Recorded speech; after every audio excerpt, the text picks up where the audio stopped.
This video is brought to you by DW24 News. The talks between world leaders are still continuing. The Russia and Ukraine crisis is still progressing. But this heated change of talks, which are being held since the start of 2022, got a major breakthrough when President Joe Biden agreed with Vladmir Putin's agenda and his principles. In return of a peace treaty, President Biden agreed to Putin's principles. With agreeing with Russia, the White House said, quote, "As long as Russia does not further invade Ukraine, we agree to their principles." This major breakthrough combines the effort of Francis Emmanuel Macron, who proposed the idea of a peace treaty. UK Prime Minister Boris Johnson has warned Russia is planning the biggest war in Europe since 1945. Ukraine says it recorded more than 100 truce violations in the east after a day of heavy weapons fire that saw fears of a Russian invasion mount.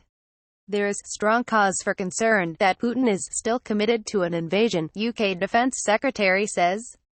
Vladimir Putin also met with German President Olaf Scholz on Tuesday. The meeting was a sudden plan made by the world leaders as reported change of plans.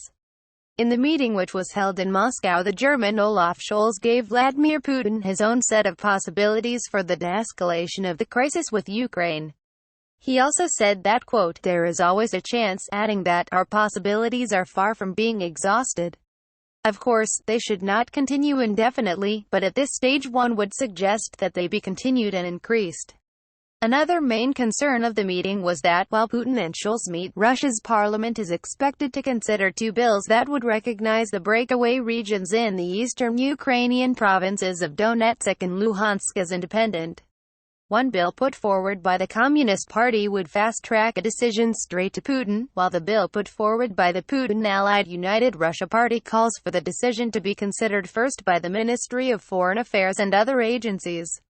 The latter move keeps the issue in play but effectively on ice. Another thing to mention here is that French and Russian foreign ministers will meet on Friday in preparation of a potential Macron-Putin meeting. Putin also said that, "Our priority is peace, not confrontation, but a Ukraine NATO membership would pose security threat.